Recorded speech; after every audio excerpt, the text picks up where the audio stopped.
दोस्तों, Nasirabad railway station पर एक नई महिला स्टेशन मास्टर अपना कार्यभार संभालने आती है। जैसे ही वो चार्ज लेती है और अपना कार्यभार संभालती है और अपने चेयर पर जैसे बैठना ही चाहती थी, उसे कुछ याद आता है। दोस्तों, वो चेयर पर नहीं बैठती है, अपनी गाड़ी निकालती है और एक मौलाना साहब के घर जाती है। बड़ी श्रद्धा से उनके पैर छूती है, उन्हें श्रद्धा से अपनी गाड़ी पर बैठाती है और लेके आती है। और सबसे पहले वो मौलाना साहब को अपने चेयर पर बैठाती है और उसका सम्मान करती है। आखिर क्यों दोस्तों? क्या था वो मौलाना का राज? कौन थी वो नई स्टेशन मास्टर और मौलाना को अपने चेयर पर क्यों बैठा रही थी? सब राज से पर्दा उठेगा दोस्तों। आइए कहानी को जानते हैं विस्तार से। कहानी शुरू करने से पहले दोस्त, आप लोगों को बहुत बहुत शुक्रिया, बहुत बहुत धन्यवाद। आप लोग हमारे वीडियो को काफ़ी मात्रा में लाइक करते हैं, चैनल को सब्सक्राइब करते हैं। दोस्तों, अपना प्यार और आशीर्वाद हमारे ऊपर निरंतर ऐसे ही बनाए रखिएगा। हम आपके दोस्त और भाई हैं। आइए दोस्तों, चलते हैं कहानी की ओर। दोस्तों, एक कहानी शुरू होती है अजमेर रेलवे स्टेशन से। अजमेर रेलवे स्टेशन पे दो दोस्त रहा करते थे और दोनों ही कुली का काम किया करते थे। एक का नाम था बिरजू और एक का नाम था भोला। दोनों में बड़ी अच्छी दोस्ती थी। दोनों दोस्त बिरजू और भोला सुबह सवेरे ही रेलवे स्टेशन पे आ जाया करते थे और दिन भर कुली का काम किया करते थे और खुशी खुशी जो भी इनकम होता था अपने घर शाम को चला जाया करते थे। अजमेर रेलवे स्टेशन के पास ही एक छोटा मोटा उनका घर था। दोस्तों, भोला को एक बेटा था जिसका नाम था रामू और बिरजू को एक बेटी थी जिसका नाम था कविता। बचपन से ही साथ साथ दोनों खेला करते थे, एक दूसरे घर आया जाया करते थे। समय गुजरता है दोस्तों, धीरे धीरे दोनों बच्चे बड़े होते हैं। अब दोनों के माता पिता दोनों बच्चे का स्कूल में एडमिशन करा देते हैं। लेकिन भोला का दिल पढ़ने लिखने में बिल्कुल नहीं लगता था। वो स्कूल में भी आवारागर्दी किया करता था, खेला करता था। लेकिन कविता का दिल पढ़ाई में बहुत लगता था। उसे किताबों से बहुत दोस्ती थी। उसकी रुचि पढ़ाई में देख बिरजू बहुत खुश होता है। बिरजू बोला करता था, मेरी बिटिया बड़ी होकर एक दिन मेरा नाम रोशन करेगी, कुछ न कुछ जरूर बनेगी।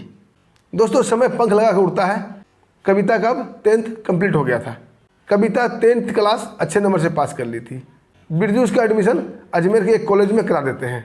दोस्तों, इधर रामू, उसका दिल बिल्कुल पढ़ने लिखने में नहीं लगता था। अब वो अपने पिता भोला के साथ लेबरगिरी करने लगा था स्टेशन पे, लेकिन उसकी दोस्ती अभी भी कविता के साथ थी।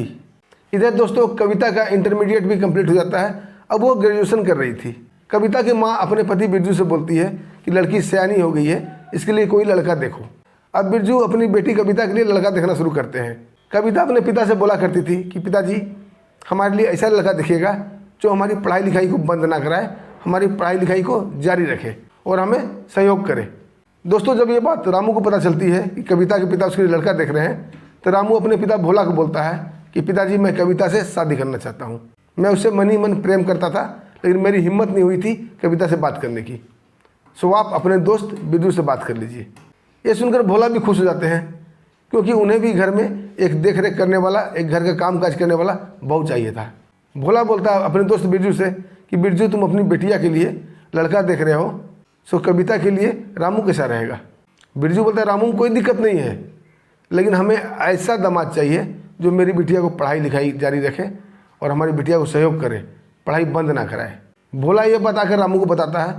रामू सहस्त्र तैयार हो जाता है, बोला ठीक है पिताजी, मैं कविता को पढ़ाऊँगा, चाहे मुझे जो भी करना पड़े, जितनी भी मेहनत करना पड़े, मैं उसकी पढ़ाई बंद नहीं कराऊँगा। दोस्तों, हंसी खुशी से दोनों की शादी हो जाती है। शादी करने के बाद कविता विदा होकर रामू के घर आ जाती है और अपनी पढ़ाई जारी रखती है। रामू भी उसकी पढ़ाई में काफ़ी मदद करता था। जो भी चीज़ चाहिए उसे वो ला कर उसे देता था। कभी कभी उसे कॉलेज भी छोड़ाया करता था। दोस्तों, जिस दिन कॉलेज छुट्टी रहती थी, कविता रामू के लिए खाना लेकर भी कभी रेलवे स्टेशन में जाया करती थी। जब वो रेलवे स्टेशन में जाती थी और स्टेशन मास्टर को देखती थी, उनका ऑफिस देखती थी, उसके दिल में बड़ा ही कसक उठती थी कि काश मैं भी स्टेशन मास्टर बनती। धीरे धीरे दोस्तों वो रेलवे के बारे में पता करना शुरू करती है।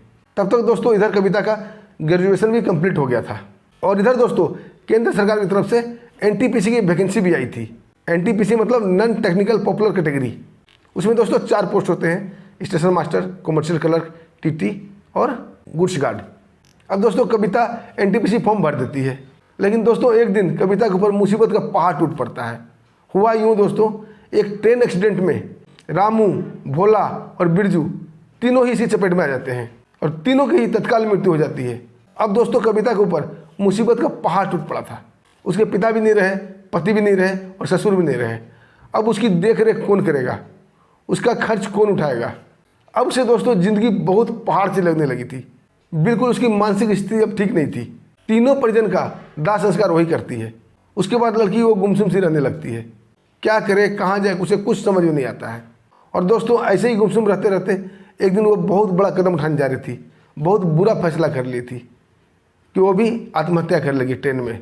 दोस्तों यही सोचकर वो अजमेर रेलवे स्टेशन जाती है और सबसे लास्ट स्टेशन पर जाके ट्रेन का आने का इंतज़ार करती है। जैसे ही दोस्तों ट्रेन आती है पटरी पर, अब वो तैयार हो जाती है उसके सामने कूदने के लिए। तभी दोस्तों अजमेर शरीफ जो कि स्टेशन से थोड़ा ही दूर है, वहाँ का एक मौलाना साहब अपने किसी रिश्तेदार को छोड़ने के लिए आए होते स्टेशन पर। वो लड़की को देखते हैं और बड़ा ध्यान से देखते हैं। जब देखते हैं स्थिति इसकी मनोदशा ठीक नहीं है, वो समझ जाते हैं कि लड़की कोई न कोई गलत कदम उठाने जा रही है। दोस्तों वो लंबे लंबे डग भरते हुए वो लड़की की तरफ जाते हैं। तभी दोस्तों ट्रेन नज़दीक आने ही वाली थी और लड़की जंप करने ही वाली थी कि मौलाना साहब उसका हाथ पकड़कर जोर का झटका देते हैं।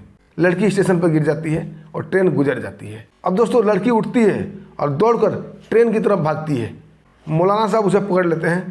वो लड़की ज़ोर ज़ोर से चीखने चिल्लाने लगती है कि छोड़ो मुझे मर जाने दो, मुझे नहीं जीना इस दुनिया में, मैं क्यों जीऊँगी, किसके लिए जीऊँगी। तभी दोस्तों मौलाना साहब उसे जोर का एक थप्पड़ मारते हैं।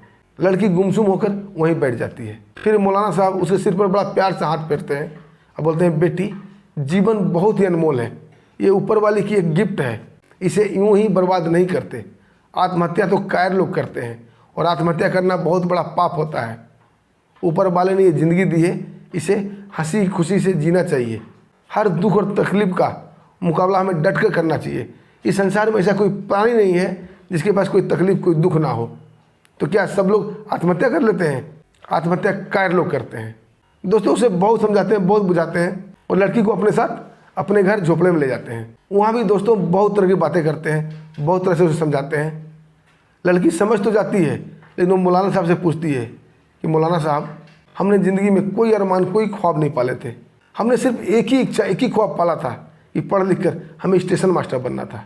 और मेरा पति मेहनत मजदूरी करके हमें पढ़ा रहा था, कूली का काम करके हमें पढ़ा रहा था। अब वो नहीं रहा तो उसके साथ मेरा सपना भी टूट गया है। मैं अब कैसे अपनी पढ़ाई जारी रखूँगी? मुझे कुछ समझ नहीं आता, अब मेरे से कोई काम भी नहीं हो पाएगा।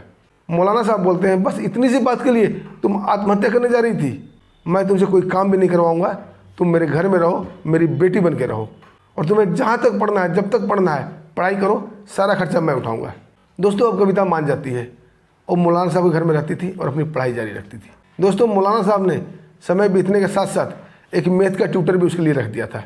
अब दोस्तों उसकी एनटीपीसी की तैयारी बहुत ही बढ़िया हो गई थी। अब दोस्तों एग्जाम का डेट आता है CBT 1 का। कविता CBT 1 देती है और कुछ ही महीनों में रिजल्ट आता है और CBT 1 क्वालिफाई कर गई थी। अब दोस्तों वो CBT 2 की तैयारी करने लगती है। दोस्तों इस बीच मौलाना साहब उसकी पढ़ाई पर और भी ध्यान देने लगते हैं, उसे एक कोचिंग में दाखिला दिलवा देते हैं। दोस्तों कुछ ही महीने बाद CBT 2 भी होता है और जब उसका रिजल्ट आता है तो कविता उसमें भी क्वालिफाई कर गई थी। अब दोस्तों साइको टेस्ट रह गया था। कुछ दिन के बाद साइको टेस्ट होता है और कविता बिल्कुल क्वालिफाई हो जाती है।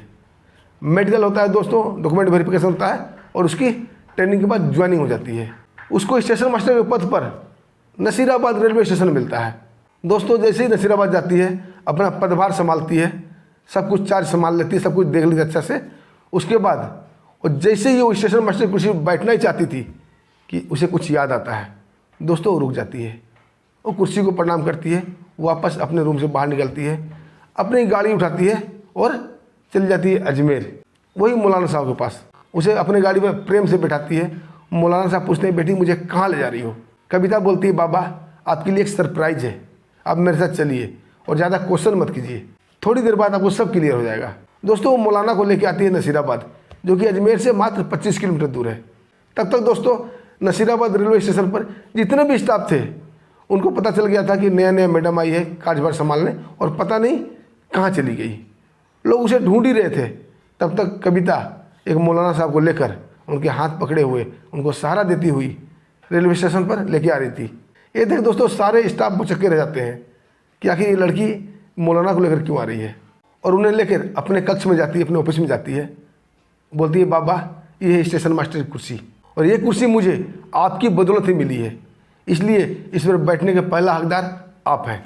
दोस्तों बड़े प्रेम से उनका हाथ पकड़कर उसे स्टेशन मास्टर कुर्सी पर बैठाती है और बड़ा ही सम्मान से बैठाती है और बहुत सम्मान करती है। सब लोग बड़ा ही एक दूसरे को प्रश्नवाचक नज़र से देख रहे थे, आखिर ये हो क्या रहा है। तब वो लड़की सभी को संबोधित करके बोलती है, आज मैं जो भी हूँ बाबा का बदौलत हूँ।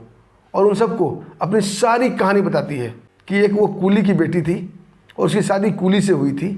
वो पढ़ना चाहती थी, लेकिन ट्रेन हादसा में हमारे ससुर का, उसके पिता का और पति का, तीनों का देहांत हो गया था। उसके बाद वो जान देने जा रही थी, तो यही बाबा, यही मौलाना उन्हें रोके थे, समझाए थे और सारे पढ़ाई का खर्चा उठाए थे। आज मैं जो भी मुकाम हासिल की हूँ यही बाबा की बदौलत है। दोस्तों, उसकी कहानी सुनकर लोग तालियां बजाने लगते हैं, उससे बहुत इंप्रेस होते हैं कि इंसानियत आज भी जिंदा है, जो धर्म और जाति नहीं देखता। दोस्तों, इंसानियत की कोई धर्म, कोई जाति नहीं होती। इंसानियत तो इंसानियत होता है। ये तो भगवान का एक गिफ्ट, एक तोहफा है। दोस्तों, कहानी आपको कैसी लगी छोटा सा कमेंट जरूर कीजिएगा, और आपको अच्छी लगी तो वीडियो को लाइक कीजिएगा, चैनल को सब्सक्राइब भी कर लीजिएगा। दोस्तों, फिर मिलते हैं एक बेहतरीन कहानी के साथ। तब तक के लिए हमें आज्ञा दीजिए। नमस्कार, जय हिंद।